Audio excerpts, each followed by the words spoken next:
नशा क्या है? सबसे बड़ा नशा जो है वो चाय का नशा है और का नशा है, और ये गेटवे है किसी भी नशे की दुनिया में दाखिल होने वाली। पाकिस्तान की आबादी है 25 करोड़, और उस 25 करोड़ में से 1 करोड़ नौजवान नस्ल वो लोग नशा करते हैं। अक्सर लोग रिहैब के बाद भी दोबारा नशा करना स्टार्ट कर जाते हैं। वजह क्या है? वजह उसकी मेन है फैमिली। सेक्सुअल हरासमेंट क्या है और जो इसके विक्टिम्स हैं वो चुप क्यों रहते हैं? हमारे पास एक पेशेंट खातून आई, कहते मेरा बच्चा जो है ना वो वीडियोस देखता है। मैंने कहा जी मेरी मियाँ जो है ना वो थोड़े से माजूर हैं। मैंने एक दोस्ती कर ली। कहती जब मैं उनके पास मिलने जाती थी ना, मैं अपने बेटे को साथ लेके जाती, और बेटे को वो शख्स जो था वो मोबाइल फोन दे देता और उस मोबाइल फोन में की मूवीज देखता। पाकिस्तान में 25 लाख स्किज़ोफ्रेनिक्स हैं जिनको जो है वो जिन नजर आते हैं, जिनको कान में ऑर्डर होता है कि इसको मार दो। हमारे पास एक बच्चा लेकर आया तो उसकी माँ ने कहा कि गली में कोई बिल्ली मिलती है ना तो ये उसकी गर्दन को काट देता है। तो उन्होंने पूछा ये ऐसा क्यों करता है? कहते इसका बाप जो है ना मुझे बहुत मारता था, इस बच्चे के सामने मेरे कपड़े भी उतरवा देता।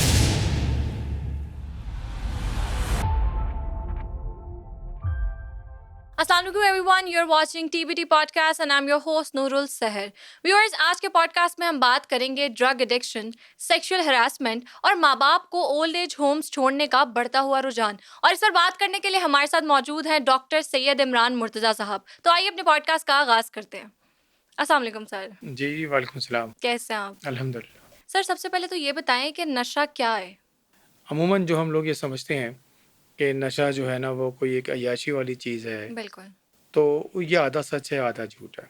ओके। एक तो नशे के बारे में जब हम बात करते हैं तो उसको अच्छी तरह से आज ये समझ लें कि नशा की जो बात हम कर रहे हैं, जो आपका मकसद है, वो एक बीमारी है। हम्म। ये बदमाशी नहीं है, ओके। ये एक बीमारी है। तो राइट। पहले अगर जब आप बीमारी की बात करते हैं हम्म। तो बीमारी का तो इलाज किया जाता है, बिल्कुल ऐसे ही है। ठीक है ना? कोई भी बीमारी, बुखार हो, जी। हम्म। सर दर्द हो, तो आप इलाज डॉक्टर के पास जाते हैं। ऐसे ही है। लेकिन अगर हम नशे को बदमाशी समझते हैं तो फिर उसको मारते हैं, फिर घर से निकाल देते हैं, बिल्कुल। उस पर इल्ज़ाम लगाते हैं हम्म। और उसको पुलिस के हवाले करने की कोशिश करते हैं। तो पहले तो वो जितने घर वाले ये समझ रहे हैं कि नशा है क्या, तो नशे की बीमारी को समझ लेना चाहिए। नंबर बिल्कुल। 1 एक तो चीज़ है नशा जिन जिन चीज़ों से होता है, एक होता है केमिकल डिपेंडेंसी ओके। और एक होता है नॉन केमिकल डिपेंडेंसी। ओके। मैंने किसी नशेई चीज़ पे डिपेंड करना, हम्म। उसकी वजह से नशा करना, तो हम्म। वो एक अलग चीज़ होती है। और एक नॉन केमिकल कुछ चीज़ें, जैसे केमिकल जो है वो उसमें आप, अगर हमें नशे वाली चीज़ें बताना आपको शुरू करूँ तो उसकी बिल्कुल। एक बहुत लंबी लिस्ट है, और आप उसको हम्म। सुन के हैरान होंगी कि उसमें सबसे बड़ा नशा जो है वो चाय का नशा है। ओके। हाँ, और सिगरेट का नशा है, और ये गेटवे हैं किसी भी नशे की दुनिया में दाखिल होने वाली। अच्छा। और उस पर आगे चलते जाएं तो फिर एक लंबी हम्म। कहानी है, और वो कहानी जो है वो आइस तक जाती है, और ओके। शराब से लेके और हेरोइन से लेके और चर्च से लेके हम्म। ग्लू से लेके पेट्रोल से लेके नस्वार, मुख्तलिफ़ बिल्कुल। किस्म का गुटखा, हम्म। ये सारी चीज़ें जो है वो नशे हैं। अब जो इम्पोर्टेंट बात समझने की है, आपके जितने भी नाज़रीन हैं वो ये उनको समझना चाहिए कि नशा के 3 टाइप्स होते हैं। कि ओके। जैसे अगर एक शख्स hmm. Once in a blue moon hmm. कभी नशा करता है, जैसे मैंने ज़िंदगी में अपनी, मुझे एक दफ़ा कभी कोई सिगरेट पी हो, हम्म। तो मैं जो है ना वो ओकेजनल यूज़र हूँ। बिल्कुल। Once in a while in whole life कभी पी हो। राइट। और वही अगर मैं वही शख्स अपनी मिसाल दूं कि मैं रोज़ाना 2 सिगरेट पीता हूँ, हम्म। सुबह और शाम। हम्म। क्योंकि क्योंकि ड्रग्स है ना, ये सारी इनका एक बिल्कुल। जो है ना हाफ लाइफ होती है, हम्म। तो 8 घंटे उसका असर होता है। तो मैं 2 सिगरेट पीता हूँ दिन में, तो हम्म। मैं हैबिचुअल यूज़र हूँ। हम्म। मुझे उसकी एक हैबिट है, आदत पड़ी हुई है, तो उस वजह बिल्कुल। से। और एक तीसरा है जिसको एडिक्ट कहते हैं, जो नशे की जो आप बात कर रहे हैं, बिल्कुल। एडिक्शन जिसको कहते हम्म। हैं, वो जो है नशा, वो सुबह से रात तक वो एक ही काम करता है। वो जब सुबह उठता है ना तो तकिए के नीचे ऐसे ऐसे हाथ करता है और उसके बाद सिगरेट निकालता है, उसको लगाता है मुंह पे, राइट।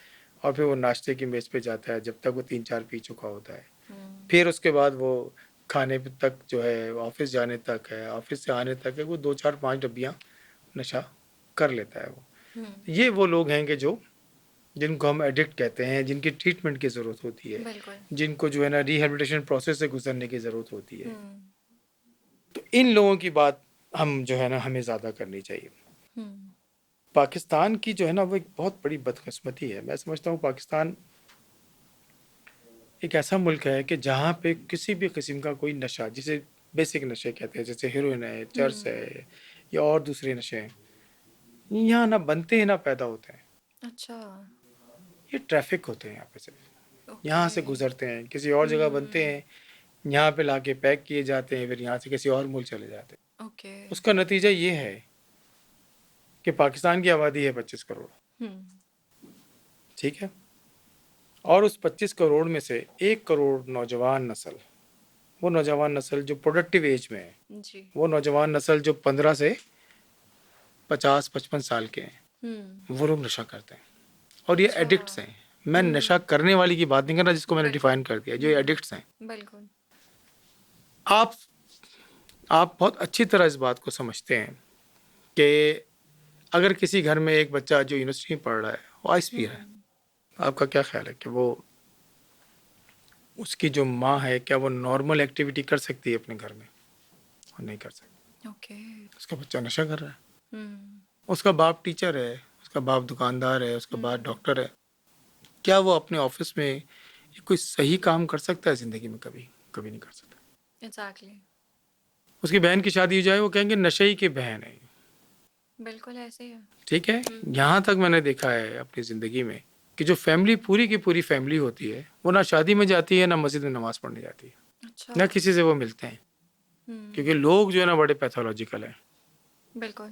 वो क्या कहते हैं, वो उस बच्चे के बारे में बात नहीं करते जिसकी पोजीशन आती है, उस बच्चे के हुँ, बारे में बात करते हैं कि जो बीमार है, जिसके नंबर कम है, जो बिल्कुल। नशा करता है। राइट। उस बच्ची के बारे में उसको सारी दुनिया को फिक्र हुँ, होती है कि जिसका भी रिश्ता नहीं हुआ है, बिल्कुल, ऐसे ही है।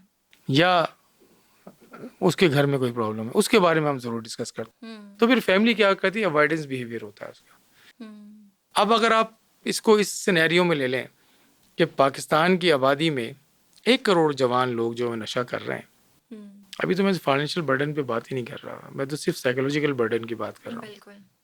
अगर एवरेज किसी घर में 7 लोग हैं, वैसे तो बाज़ जगहों पे 12 लोग भी रहते हैं एक घर में, बिल्कुल ऐसे 5 ही भी है। रहते हैं, हुँ, 4 भी रहते हैं, अगर राइट, एवरेज लगा लें 7, राइट। तो 7 लोग जो हैं पाकिस्तान में अफेक्टेड बाय वन डिजीज,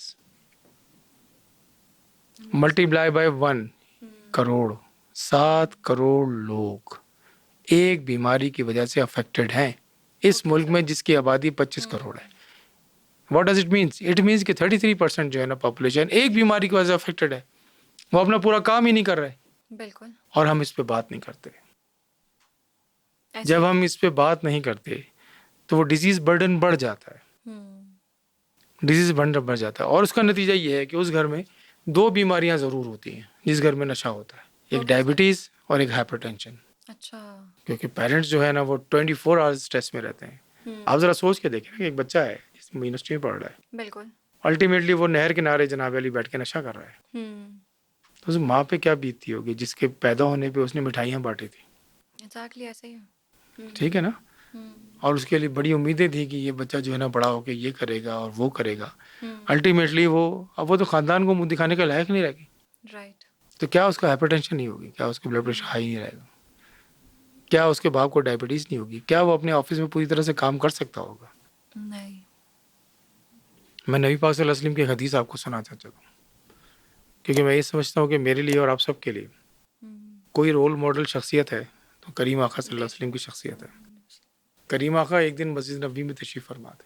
हुँ, अब आप इसको ना बहुत ज़रा समझदारी से सुनिएगा, जी, जी। और इसकी इम्पोर्टेंस का भी अंदाज़ा आपको होगा कि कितनी बड़ी बात है। करीम आका के एक दिन मस्जिद नबी में तशरीफ़ फरमा है, जुमे का दिन है, अच्छा। मिंबर रसूल पे बैठे हुए हैं और खुतबा हो रहा है। हुँ, सामने कौन बैठे हुए हैं? सहाबा कराम बैठे हुए हुँ, हैं। दरवाजे से एक औरत अंदर आती है जिसके बाल ख़राब हैं, हुँ, कपड़े ख़राब हैं, हुलिया उसका गंदा है। वो सीधे करीम आका के पास आती है, आने के बाद उनके कान में कुछ कहने लगती है। कहते, आपने खुतबा छोड़ दिया, हुँ, आपने सहाबा कराम की तरफ तवज्जो देना छोड़ दी, आप उसको तवज्जो दे रहे हैं, उसकी सुन रहे हैं, अल्टीमेटली उसने उनका हाथ पकड़ा, उनको लेके मस्जिद से बाहर चले गई। आपने मंबर रसूल छोड़ दिया, आपने सारे प्रोग्राम को छोड़ के उसके साथ चले गए और जाने के बाद मस्जिद नबी के सहन में खड़े हो गए और उसकी बात को सुनने लगे। वो बात किए जा रही है, बात किए जा रही, बात किए जा रहे, वक्त गुजर रहा है, आपको अंदाजा है कि कितनी गर्मी होती होगी अरब के उस मैदानों में। पसीना नबी पाक सल्लल्लाहु अलैहि वसल्लम के बालों से जूतों तक आ गए। जब काफ़ी वक्त गुजर जाता है, हज़रत उमर फ़ारूक रज़ी अल्लाह ताला अन्हु आपके साथ होते हैं। आप फरमाते हैं कि करीम आका, इस औरत का दिमाग ठीक नहीं है। आप जवाब सुने और जवाब सुनने के बाद ये सोचे कि क्या हम उस पर अमल करते हैं। जी। आप फरमाते मुझे पता है इसका दिमाग ठीक नहीं है, लेकिन मैं नहीं सुनूंगा तो कौन सुनेगा। हमने सुनना छोड़ दिया। बिल्कुल। नतीजा क्या है?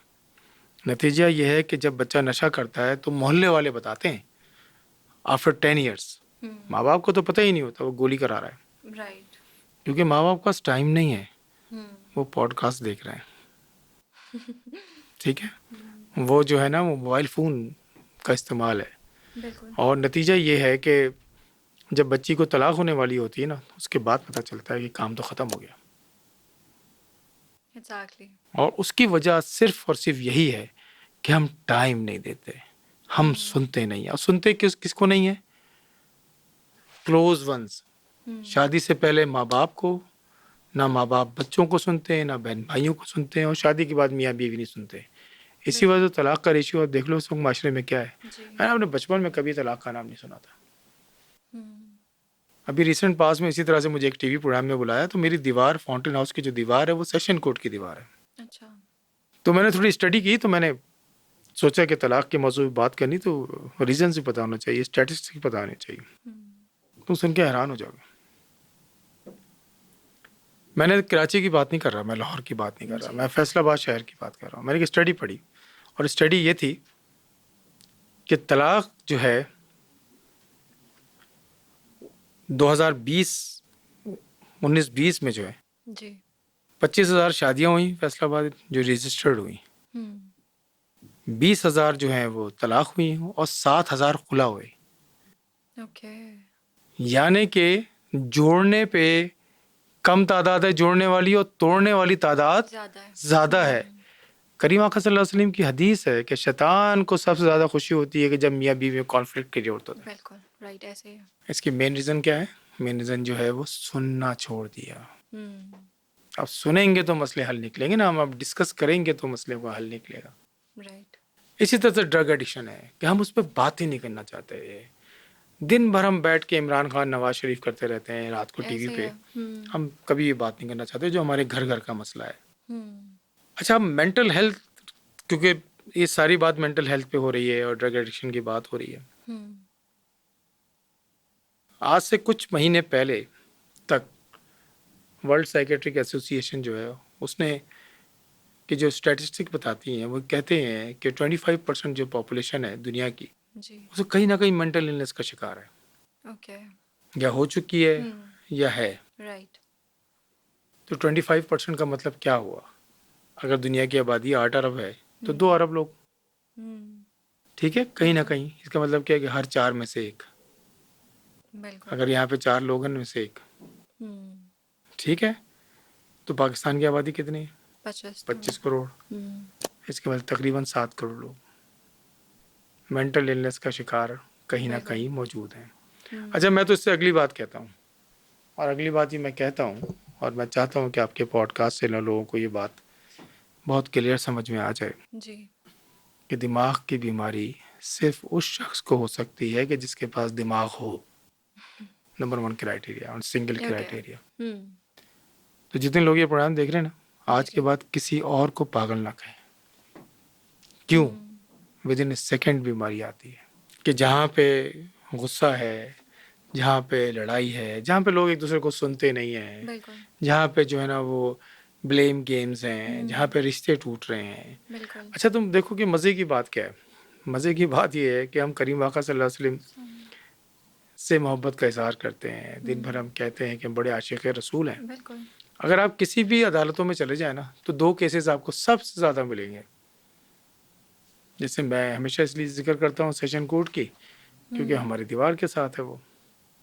2 लोग सबसे ज़्यादा वहाँ पे नज़र आते हैं। एक तो तलाक का केसेस हो रहे होते, वही दुनिया के जो सबसे ज्यादा एक दूसरे से मोहब्बत करने वाले और दुनिया के सबसे शानदार मियाँ बीवी, क्योंकि जब शादी होती है तो कोई घाटे का सौदा थोड़ी करता है कि दुनिया की सबसे खूबसूरत लड़की से और सबसे बेहतरीन बंदे से शादी की जाती है और 1-2 महीने के बाद वो उसमें दुनिया हजार के जो है ना मसाइल शुरू हो जाते हैं।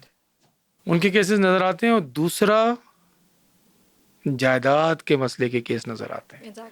और वो कहाँ, वो भी किस में होते हैं, और फैमिली में। बिल्कुल।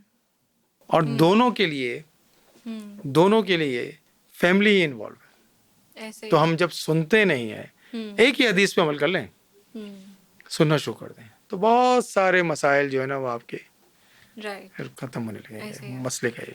तो इसी तरह से जो है ना माशरे में जो है ना वो मेंटल इलनेस बहुत तेजी से जो है ना वो बढ़ती जा रही है।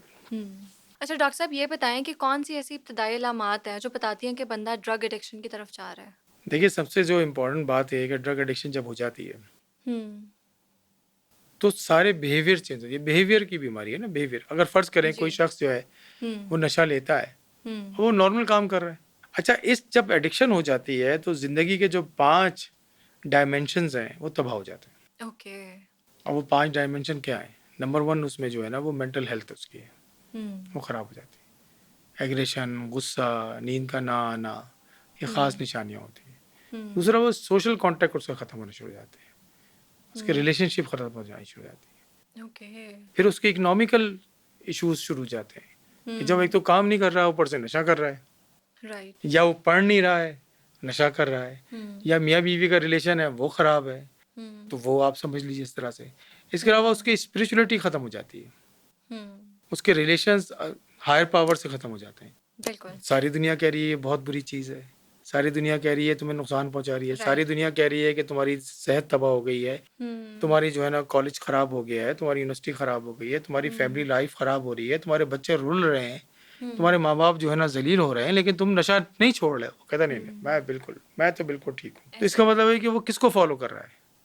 नशे को फॉलो कर रहा है। तो इसका नतीजा ये होता है कि वो एक पूरा एक विशिष्ट सर्कल जो है वो आपको तबाह कर रहा होता है। तो इसमें पूरी फैमिली जो है वो अफेक्टेड होती है और इसका नतीजा ये है कि बहुत ज़्यादा तबाही मौजूद है। बिल्कुल। और ये आजकल नशा जो है ना वो बहुत महंगा नशा भी है, ये अफोर्ड नहीं कर सकता हर आदमी। तो आप ये देखिए कि छोटा सा भी अगर हम किसी भी नशे को ले लें तो वो 2,000 रुपये, तो 60,000 महीना कहाँ से लाएंगे? तो फिर क्या करते हैं वो? चोरी करते। बिल्कुल। कहाँ से शुरू होती है चोरी? पहले तो घर से। ऐसे पहले तो कहीं ना कोई उसका फैसिलिटेटर होता है, ख़ास तौर पे बीवी है या माँ है या बहन है, वो फैसिलिटेटर होते हैं। वहाँ से काम शुरू होता है। जब वो वहाँ तक भी ख़त्म हो जाता है तो फिर चोरी पे, और चोरी पहले घर से और फिर उसके बाद बाहर से। और फिर अल्टीमेटली आपके सामने है कि मैंने पहले कराची की सड़कों पे लोगों को नशा करते हुए देखा था और मैंने लाहौर की सड़कों पे नशा करते हुए। राइट। ऐसे it's a tip of the iceberg. ये एक टिप है जो नज़र आ रही है। कुछ लोग हैं जो रोडों पे नज़र आ रहे हैं, नीचे तो एक बहुत बड़ा आइसबर्ग है कि जो बहुत ज़्यादा फैल चुका है। जो मैं 1 करोड़ तो रजिस्टर्ड लोगों की बात कर रहा हूँ, ये जो रजिस्टर्ड लोग हैं जिन एडिक्शन में, ये मैं उनकी बात कर रहा हूँ कि ये वो लोग हैं। और जितने और दूसरे नशे कर रहे हैं उनका तो पता ही कोई नहीं है, उनका तो कोई रजिस्ट्रेशन ही नहीं है। हमारे पास स्टैटिस्टिक कहाँ डेवलप हुई है। तो ये एक बड़ी इंपॉर्टेंट बात है इसमें। अच्छा डॉक्टर साहब, ये बताएं कि अक्सर लोग रिहैब के बाद भी दोबारा नशा करना स्टार्ट कर जाते हैं। अच्छा, ये एक बहुत बड़ा क्वेश्चन है, और क्योंकि मैं पिछले 32 साल से यही काम कर रहा हूँ, 32 ईयर्स, और 10 साल मैंने एक ऐसे इदारे में काम किया जो पाकिस्तान का सबसे बड़ा ड्रग एडिक्शन सेंटर है, और उसके बाद अब 23 साल से मैं फाउंटेन हाउस में काम कर रहा हूँ। तो मैंने जो सबसे इम्पोर्टेंट बात देखी ना, उसको बहुत आसान लफ्ज़ों में आपको समझा देता हूँ कि होता क्या है कि क्यों रिलैप्स होते हैं। जी। रिलैप्स होने की बहुत बड़ी वजह यह है कि एक ट्रायंगल है, और उस ट्रायंगल को समझने के लिए कि एक तरफ पेशेंट है, एक तरफ फैमिली है, एक तरफ प्रोफेशनल है। जी। अच्छा, दुनिया की कोई भी बीमारी ले लें आप, चाहे वो डायबिटीज़ है, चाहे वो हाइपरटेंशन है, चाहे वो कैंसर है, चाहे वो ड्रग एडिक्शन है, चाहे वो साइकोसिस है, मेंटल हेल्थ इश्यूज़ हैं, हज़ारों लाखों लोग मैंने ठीक होते हुए देखे, और करोड़ों लोग ऐसे हैं कि जो ठीक नहीं हो सके। वजह क्या है? वजह उसकी मेन है फैमिली। अच्छा। फैमिली ये समझती है कि हम अस्पताल में बंद करके हमारा काम ख़त्म हो गया, व्हाट डू यू थिंक कि ताला लगाने से नशा छूट जाता है, या डॉक्टर साहब को बड़ी मोहब्बत है आपके बच्चे से? बिल्कुल। ऐसे ही। इसको बहुत आसान तरीके से मैं आपको बताऊं, और समझने वाले अगर समझ लें, किसी शख्स को हो जाए डायबिटीज़, हम्म ठीक है, बहुत बड़ा सीनियर आदमी है, पढ़ा लिखा आदमी है, फैमिली बहुत अच्छी है, वो डॉक्टर के पास वक्त पे जाते हैं और डॉक्टर साहब जो है उनको दवा देते हैं। हम्म पेशेंट भी जो है ना दवा खा रहा है, डॉक्टर साहब दवा दे रहे हैं, लेकिन बेगम साहबा जो है ना उनकी, वो उनको मिठाई भी खिला रही हैं, उनको एग्जैक्टली। उनको जो है ना सपोर्ट भी कर रही हैं कि नारी भी खा लो, वॉक भी नहीं करवा रही उनके साथ। बट आपका क्या ख्याल है कि वो ठीक होंगे? वो कभी भी नहीं ठीक होंगे, बिल्कुल। क्योंकि डॉक्टर साहब दवा सही नहीं दे रहे। एग्जैक्टली। ठीक है, हमारे पास भी ड्रग एडिक्शन में यही प्रॉब्लम, ओके। मेंटल इलनेस से प्रॉब्लम, कि सारे लोग ये समझते हैं कि अस्पताल में बंद करने के बाद ये खुद ब खुद ठीक हो जाएगा। वो खुद ब खुद नहीं ठीक होगा। देखिए अस्पताल में होता क्या है, अस्पताल में होता ये है कि अगले बहुत सारे मैक्सिमम जो इलाज दुनिया में हो रहा है वो 90 दिन से लेकर 100 दिन तक की इंडोर ट्रीटमेंट होती है। जी। कहते ये हैं कि 27 मंथ एटलीस्ट चाहिए ड्रग एडिक्शन में कामयाबी हासिल करने के लिए। ओके। 27 मंथ चाहिए। इसमें 3 मंथ जो है वो इंडोर ट्रीटमेंट है और 24 मंथ जो है ना आउटडोर ट्रीटमेंट है। अच्छा, आउटडोर ट्रीटमेंट जो है ना वो करनी है फैमिली ने। एग्जैक्टली। फैमिली ने समझना है उस बीमारी को। एक बच्चा जब पहली क्लास से दूसरी क्लास में जाता है तो 1 साल लगता है। बिल्कुल। पहली से दूसरी में जाने के लिए कितना टाइम लगता है? 1 साल। 1 साल लगता है। कितने लोग होते हैं फैसिलिटेटर? अम्मी, अब्बा, दादा, दादी, टीचर, कोई स्कूल लेके जा रहा है, कोई स्कूल से ला रहा है, कोई पैम्पर चेंज कर रहा है, कोई जो है ना वो टिफिन कैरियर रख रहा है, कोई आके जो होमवर्क चेक कर रहा है, टीचर जो है ना वो क्लास वर्क होमवर्क दे रही है। कितने सारे लोग हैं। तो 1 साल में पहली से दूसरी में जाता है। एग्जैक्टली। दुनिया की सबसे बड़ी बीमारी है। खानदान नर खानदान तबाह हो जाते हैं। वर्ल्ड वॉर्स इसी बुनियाद पे हुई हैं। आज भी जो वॉर हो रही है ये कहीं ना कहीं पैसा और ड्रग्स इसमें इन्वॉल्व है। इतनी बड़ी बीमारी है। आपकी जवान नस्ल, आपका जवान बच्चा है, आपकी मुस्तकबिल है, आपका जो है ना उम्मीदें हैं। आप ताला लगा के छोड़ के आ गए यार कि खुद ही कर देंगे ठीक उसको। बिल्कुल। आपने क्यों नहीं पढ़ी ड्रग एडिक्शन की ट्रीटमेंट? आपने क्यों नहीं डॉक्टर्स की जान ली कि हमें सिखाओ कि जब ये घर आएगा तो हम कैसे ट्रीट करेंगे इसको? राइट। क्यों नहीं बीवी साहिबा ने जो है वो बुक्स पढ़ी कि जो रिहेबिलिटेशन में मदद करती है? क्यों नहीं बहन ने जो है ना वो नेट पे जाके देखा कि क्या हो रहा है ट्रीटमेंट? एग्जैक्टली। ये है वो वजह रिलैप्स की। वो तो सिर्फ 3 महीने अंदर रहा, 20 साल से वो नशा कर रहा है। अब इस बात को समझें कि अगर 2 लोगों की लड़ाई हो, जिसकी एक उम्र जो है जिसकी 20 साल है और एक 3 महीने का बच्चा है, कौन जीतेगा? 20 साल वाला। राइट। तो नशे की दुनिया में तो वो 20 साल रहा है बिल्कुल। और बाहर के दुनिया में उसको वेट कर रहे हैं बहुत सारे लोग नशेई कि वो आएगा, जो फैसिलिटेटर था, जो पैसे लाता था, जिसके साथ हम मजे करते थे, एंजॉय करते थे, वो तो सिर्फ 3 महीने अंदर रहा है। ऑब्वियसली। अच्छा, 3 महीने रहने से होता क्या है नशे की दुनिया में? 3 महीने से रहने से होता है कि रंग गोरा हो जाता है, वजन बढ़ जाता है। भाई शेल्टर में रह रहा है ना, डॉक्टर साहब हर वक्त आके पूछ रहे हैं पेट में दर्द तो नहीं है, सर में दर्द तो नहीं है, दवा दे दी, इससे नशा छूट गया। अंदर तो वही चक्कर चला हुआ है कि बड़ा मजा आएगा। अच्छा, एक और बहुत बहुत इंपॉर्टेंट बात समझने की है जी। ये जितने लोग मेरा प्रोग्राम देख रहे हैं आज आपके साथ, ये एक बात समझ लें इस बात को। अगर उनके घर में नशा है और वो कहते हैं ये छोड़ता क्यों नहीं है, भाई नशे का मज़ा इतना ज़्यादा है इसका तसव्वुर ही नहीं है। नशा बंदा करता है ना तो उसके अंदर इतना मज़ा है कि जैसे अगर अपनी ज़िंदगी में आपने कोई बहुत बड़ी कामयाबी हासिल की, जैसे फॉर एग्जांपल जब मैंने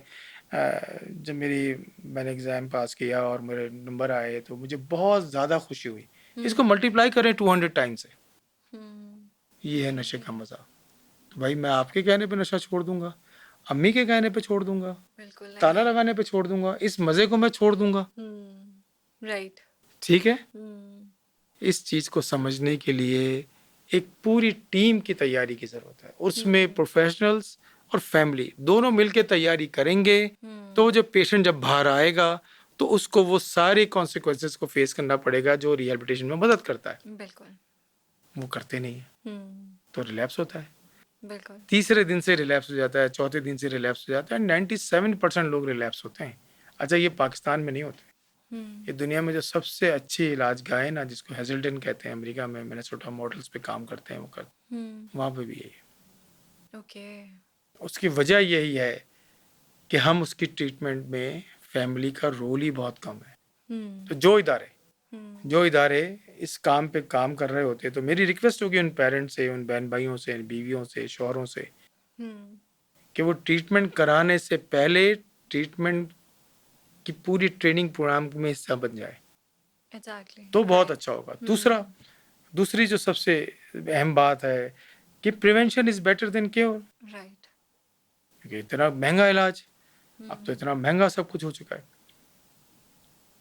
मस्जिद के मेंबर से इस पे बात होनी चाहिए, प्राइमरी स्कूल में यहाँ पे बात होनी चाहिए, सेकेंडरी स्कूल में बात होनी चाहिए, यूनिवर्सिटीज़ में बात हो रही है, इसके बारे में बात होनी चाहिए।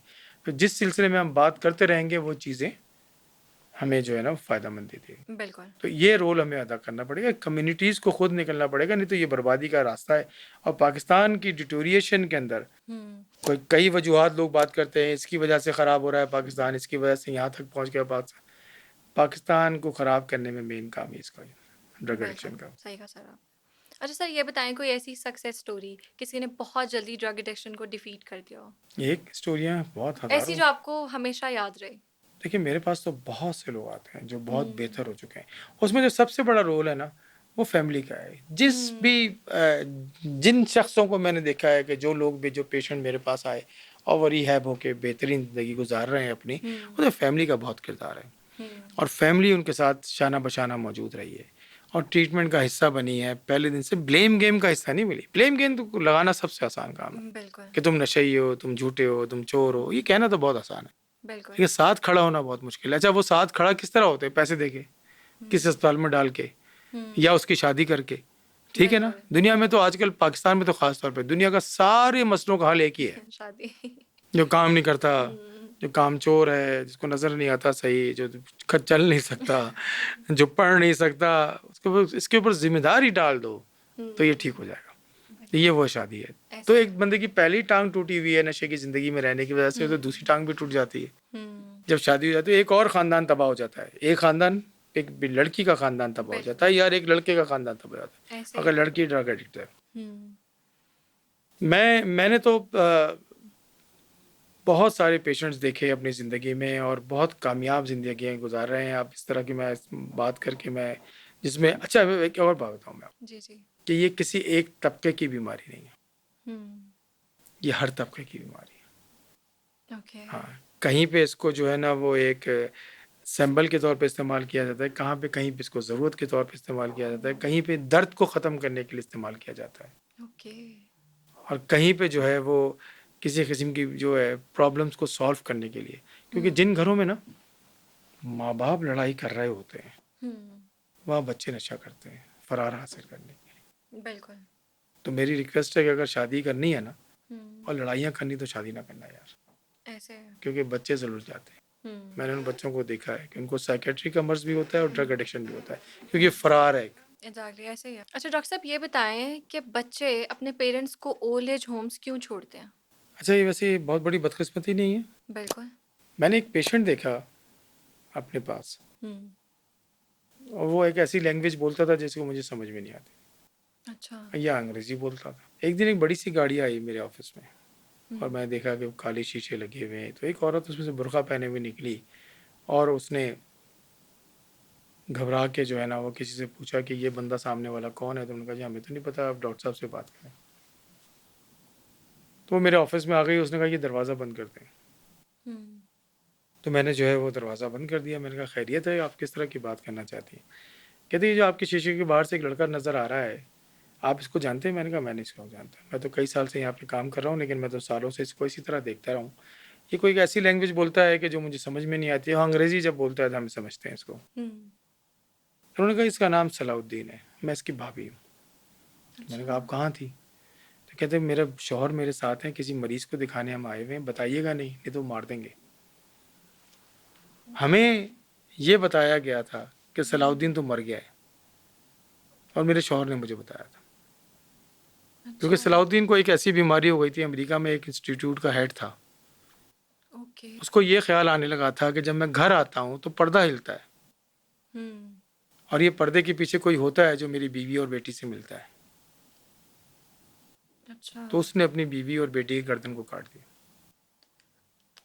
फिर वो वसाला अमेरिका में असालम में रहा और फिर वहाँ डिपोर्ट हुआ। तो हमारे भाइयों ने, मतलब मेरे शौहर ने, अपने भाई को फाउंटेन हाउस के गेट पे रात को छोड़ा और भाग गया। अच्छा, ये वो कम्युनिटी है जो जो पाकिस्तान पे रूल कर रही है। ओके। तो इत्तेफाक से आज मैं आई हूँ, तो मैं आपको बता रही हूँ सलाउद्दीन है। हमें उसके बाद ये पता चला। हम्म। तो ये क्या मैसेज था? ये मैसेज ये था कि हम ओन नहीं करते अपने रिश्तेदारों को, ये हम्म। हमारी जिम्मेदारी नहीं है। हम्म। एक दिन एक कमिश्नर साहब, मुझे याद है कि मैं ओपीडी कर रहा था, मेरे साथ मेरे सीनियर डॉक्टर्स मौजूद थे, हमारे बॉस हारून रशीद चौधरी साहब, अल्लाह ताला उनको जन्नत में जगह दे। तो एक व्हील चेयर पर एक साहब को लाया गया, तो उन्होंने कहा कि डॉक्टर साहब, ये मेरे वालिद साहब हैं और ये एक्स कमिश्नर हैं, हम्म। और क्योंकि मैं तो अमेरिका में रहता हूँ और मेरी बीवी एक कॉलेज स्कूल में पढ़ाती है, तो हमारे घर में जगह नहीं है, इनको यहाँ रख लें। तो हमने कहा ये इनके जहनी तौर पे बीमार हैं? तो उन्होंने कहा नहीं, जहनी तौर पे बीमार है, हमारे पास रखने की जगह नहीं है इनके लिए। तो मेरे बॉस ने एक बात कही कि यार इन्होंने क्या तरबियत की अपने बच्चों की। इसका नतीजा ये है कि यहाँ छोड़ के जाते हैं। हमारे पास बहुत सारे लोग, मैं तो बल्कि रिक्वेस्ट करूँगा कि जो लोग भी ये प्रोग्राम देख रहे हैं वो फाउंटेन हाउस को ज़रूर विजिट करें। क्योंकि नबी पाक सल्लल्लाहु अलैहि वसल्लम की जो हदीस है ना कि जब कोई परेशानी आए तो अपने से नीचे देखो, तो पता तो चले कि होता क्या है। बिल्कुल। पता चले ना कि मिनट में जब न्यूरो ट्रांसमीटर इम्बैलेंस होता है, जो कल आप जो बड़े चैंपियन और डॉक्टर बने हुए होते हैं, वो कपड़े उतार के क्यों घूमते हैं? आके बिल्कुल। देखें ना, आके देखें, हम्म। आके देखें कि वो जो बहुत प्यार करने वाला भाई होता है वो क्यों गर्दन काट देता है बहन की। सर इसको थोड़ा सा एक्सप्लेन कर दें जो ये आपने बात की बीमारियां है। हैं ना, ये मुख्तलिफ बीमारियां हैं, जिसको स्किज़ोफ्रेनिया सबसे मुश्किल तरीन बीमारी कहते हैं, हम्म। मालखोलिया जिसको भी कहते हैं। अच्छा। रूही बानो पाकिस्तान की एक बहुत बड़ी अदाकारा थी, हम्म। अब परवीन बाबी इंडिया की बहुत बड़ी अदाकारा थी, दोनों को यही बीमारी थी, स्किज़ोफ्रेनिया। रूही बानो को ओके। मैं जब उसके घर से लेने के लिए गया, साहिबा मुशर्रफ के ये कहने पे, तो वो कपड़े सही से नहीं पहनी हुई थी और वो एक वॉशरूम में बैठी हुई थी जहाँ पे वो ये समझती थी कि ये किचन है, और अच्छा। उसको जो है वो इस तरह की आवाज़ें आती थी। फिर हम उसको अपने हॉस्पिटल लेकर आ गए। रूही बानो ने 3 मास्टर्स की डिग्रियाँ की हुई, ओके। 3 मास्टर्स की डिग्रियाँ। गुलबर्ग लाहौर में घर, क्लिफ्टन में प्रॉपर्टी, पाकिस्तान के अमीर तरीन इलाकों में प्रॉपर्टियाँ, हम्म। प्राइड और परफॉर्मेंस के अवार्ड्स, उसके ड्रामे और उसकी फिल्में चलती थी तो पूरा शहर और खामोश हो जाता था। वो औरत जब बीमार हुई तो उसको ये नहीं पता था कि उसके बेटे का मर्डर हो गया है और वो कहाँ है। हमारे पास वो 13 साल रही है हमारे हॉस्पिटल में। अच्छा। मैं जो ये बार बार बात जो कहता हूँ ना कि सुना करें, हम्म। इसके पीछे एक बहुत बड़ी रीज़न है, वो यही है कि बीमारियां आती हैं। 3 शादियां थी उसकी, आखिरी शौहर नवाब कैफी था उसका। सुनना ही नहीं है, सुनना नहीं है, तो बीमारियां आ रही हैं, मुसलसल आ रही हैं, और वो फिर यहाँ तक आती हैं कि जब आप को भी हॉस्पिटल में एडमिशन की ज़रूरत पड़ जाती है। 1% ऑफ द पॉपुलेशन पूरी दुनिया की जो है ना वो स्किज़ोफ्रेनिक है। ओके। 1 to 2%। 8 अरब की आबादी है तो 8 करोड़ लोग हैं। पाकिस्तान में 25 लाख की आबादी है तो 25 लाख स्किज़ोफ्रेनिक्स हैं कि जिनको जो है वो जिन नज़र आते हैं, अच्छा। जिनको कान में ऑर्डर होता है कि इसको मार दो। ओके। ये है वो बीमारी जिसको ज़िंदगी में कभी ना कभी जो है ना वो हॉस्पिटल में एडमिशन की ज़रूरत पड़ती है। तो ये सलाउद्दीन की मैंने कहानी आपको सुनाई थी, स्किज़ोफ्रेनिक था वो, कि वो घर आता था तो उसको ऐसा लगता था कि पीछे कोई खड़ा है, ये मेरी बेटी से मिलने आता है, गर्दन काट दी। तो इस तरह के तो पता नहीं कितने वाक़यात होते होंगे पाकिस्तान में। अगर 25 लाख, और ये कम से कम बता रहा हूँ मैं, इससे कहीं ज़्यादा भी हो सकता है क्योंकि रेशियो पाकिस्तान का ज़्यादा हो सकता है। तो 25 लाख लोगों की ट्रीटमेंट के लिए तो 5,000 बेड नहीं है पाकिस्तान में टोटल। ऐसे है। 5,000 से ज़्यादा साइकेट्री के बेड्स पता नहीं कि पाकिस्तान में। तो फिर ये 25 लाख कहाँ हैं? रोडों पे घूम रहे हैं, हमारे घरों में रह रहे हैं, हमारे साथ है, कोई भाई है, कोई बहन है, कोई बेटा है, और हम ट्रीटमेंट नहीं कराना चाहते। क्यों? लोग क्या कहेंगे।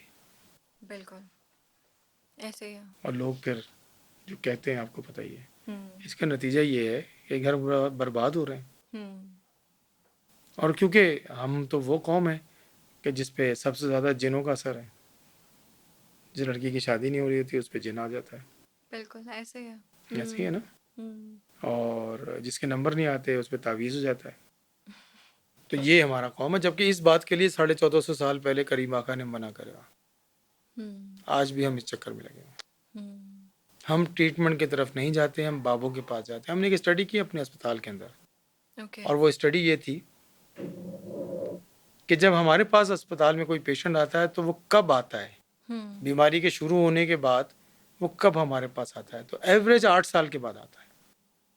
अच्छा जी, तो 8 साल तक कितनी बड़ी तबाही मच चुकी होती है। बिल्कुल तालीम ख़त्म हो चुकी होती है, बीमारी बढ़ चुकी होती है, अगर हम्म खुदा ना खास्ता शादी कर दी जो सबसे बड़ा हल होता है हमारे घरों में, हाँ जी तो वो तबाह हो चुकी होती है। बिल्कुल बच्चे हो चुके होते हैं जो बीमार पैदा हो रहे होते हैं।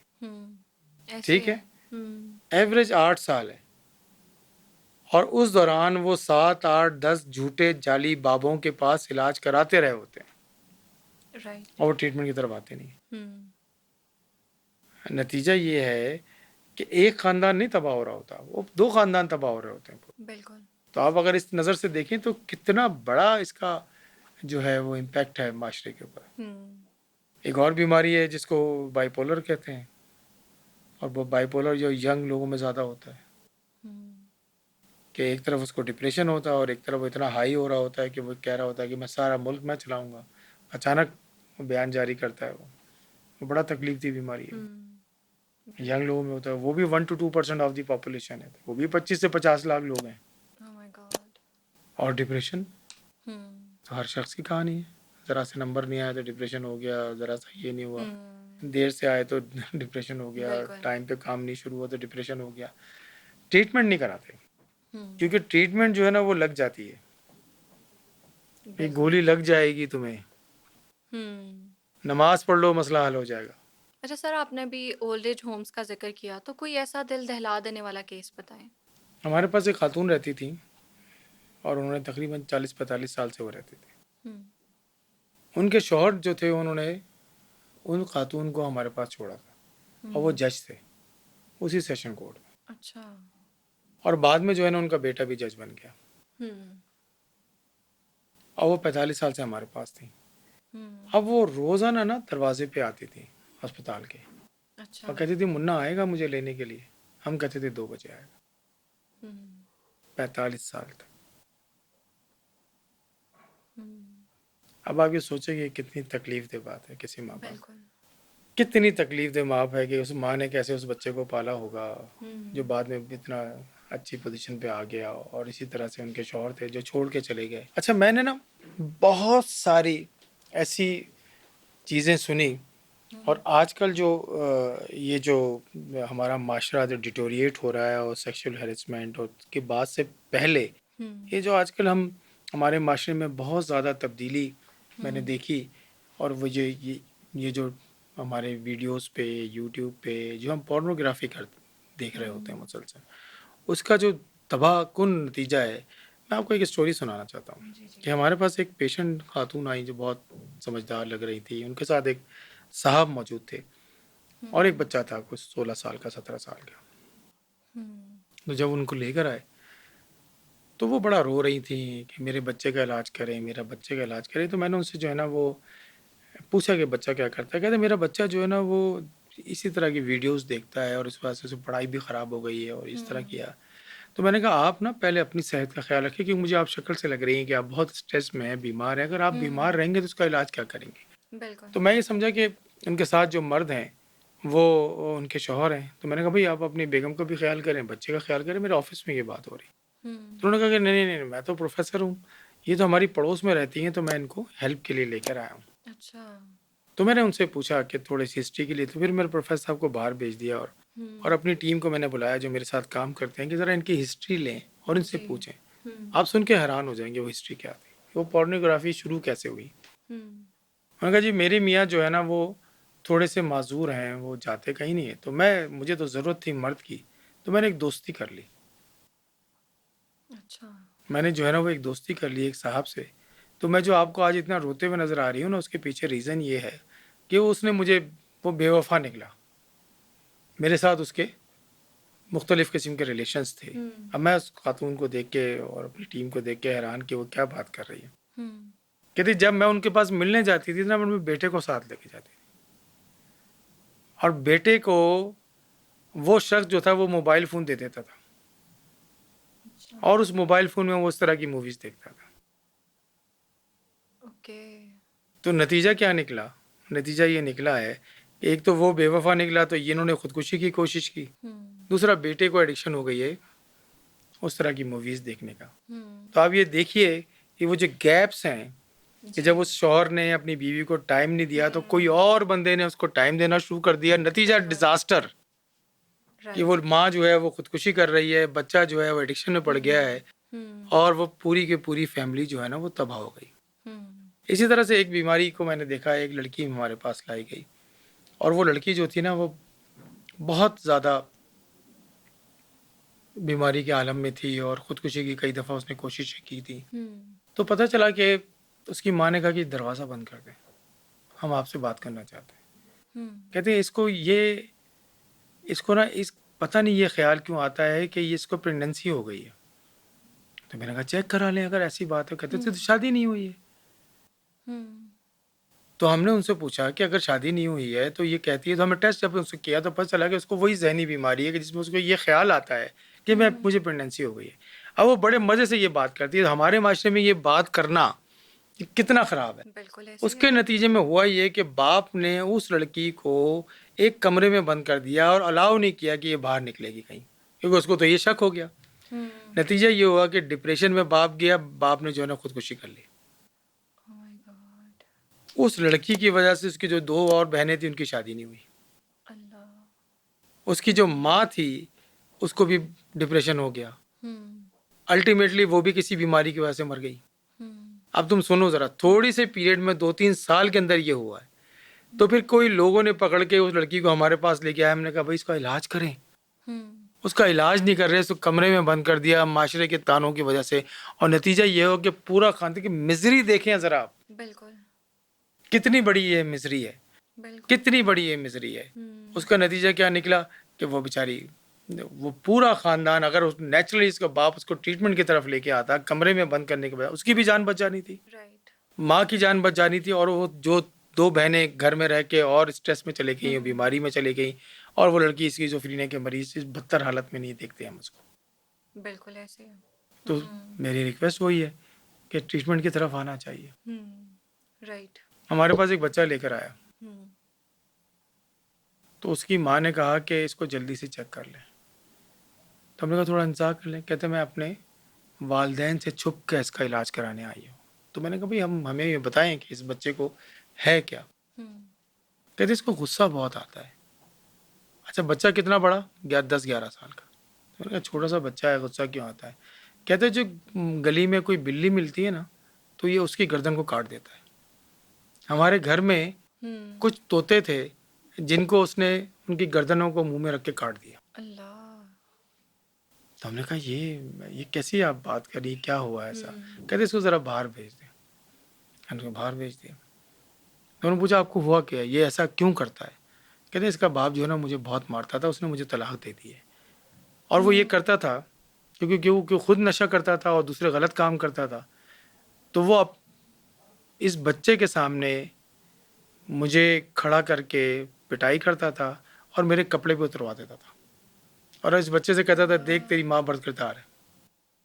तो ये उस वक्त तो कुछ नहीं कर सका, जब तलाक हो गई और ये थोड़ा बड़ा हो गया तो जब अपने नाना के पास है तो वो गुस्सा गम इसका ख़त्म नहीं होता और वो गम उन जानवरों पे निकालता है।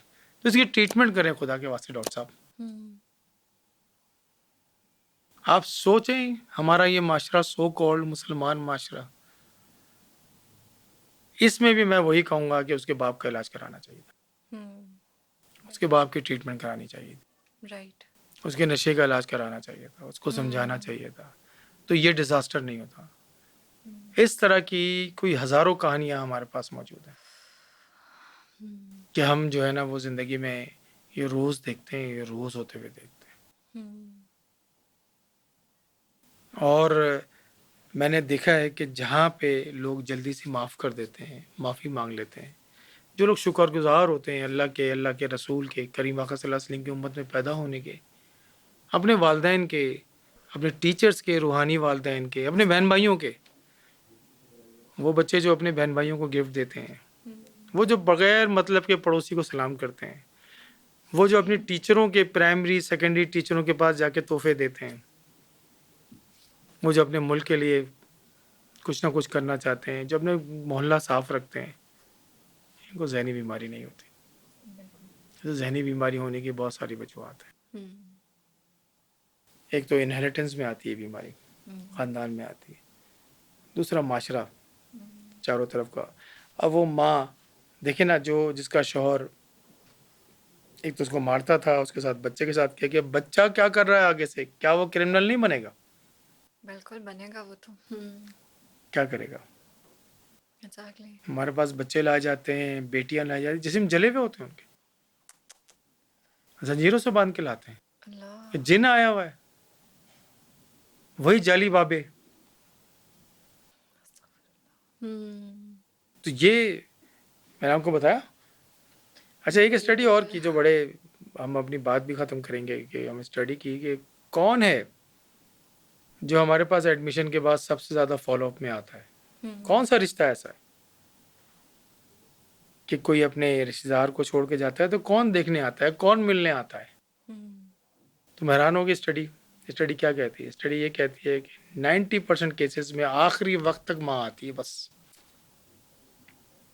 वो जो सो कॉल्ड बेटे हैं ना, कि जिनके पैदा होने पे बड़ी बड़ी मिठाइयाँ और बड़े भंगड़े, सबसे कम वही आते हैं,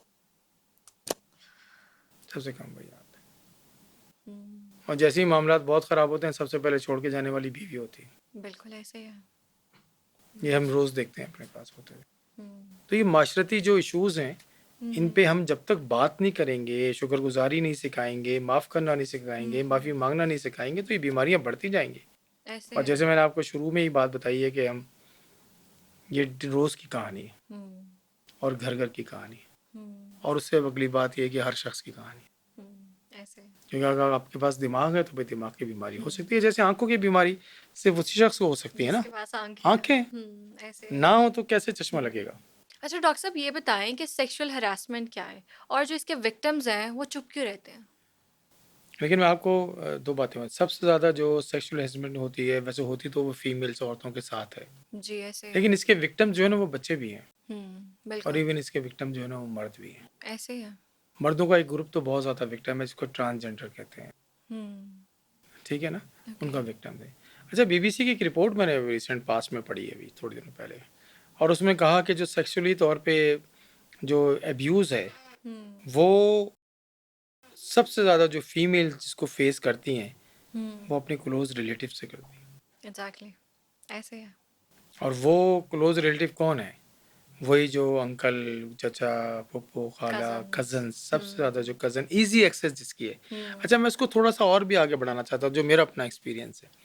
हमारा स्टाफ भी जो है, जो वो घरों में काम करते हैं, हाँ जो जी। ड्राइवर्स हैं, सबसे इजी बिल्कुल। एक्सेस। घर में काम करने वाले कुक्स हैं, माली हैं, चौकीदार हैं, जिस तरह के लोग हैं, जो इजी एक्सेस है। तो मेरी रिक्वेस्ट है, फिर वही बात मैं करता हूँ हमेशा, कि भाई टाइम दें। जब वो गैप्स होंगे ना तो सारे मसाइल नज़र आते हैं।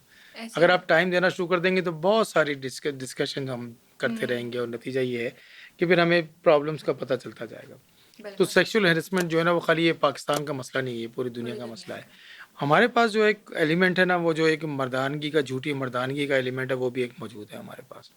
गैरत के नाम पे भी ये काम हो रहे होते हैं।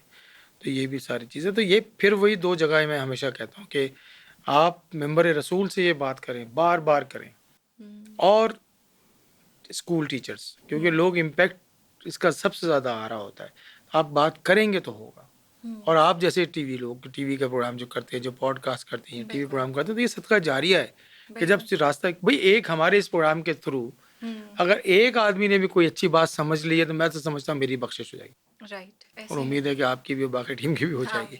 क्योंकि कोई एक आदमी भी असर पड़ जाए और उसका घर बच जाए, या कोई नशा छोड़ दे, या कोई बीमारी से बच जाए, या कोई हॉस्पिटल ही ले जाए अपने किसी अजीज को जिसको उसने बंद किया हुआ है घर में, तो कितनी बड़ी बात है ये। ऐसे है। किसी को तलाक से बच जाए, कोई जो घर टूटने से रुक जाए, कोई बच्चा जो है वो मिसयूज होने से बच जाए, तो हमारा काम तो हो गया। बिल्कुल। तो ये इसकी वजह है। Thank you so much sir, thank you so much for your time. बहुत शुक्रिया आपका। उम्मीद करते हैं आपको आज का पॉडकास्ट पसंद आया होगा। नेक्स्ट आप किन टॉपिक्स पर पॉडकास्ट देखना चाहते हैं, कमेंट सेक्शन में अपने ओपिनियन ज़रूर शेयर करें। और हमारे चैनल टीबीटी डिजिटल पॉडकास्ट को सब्सक्राइब करना ना भूलें। मिलते हैं नेक्स्ट एपिसोड में, तब तक के लिए स्टे ट्यून्ड।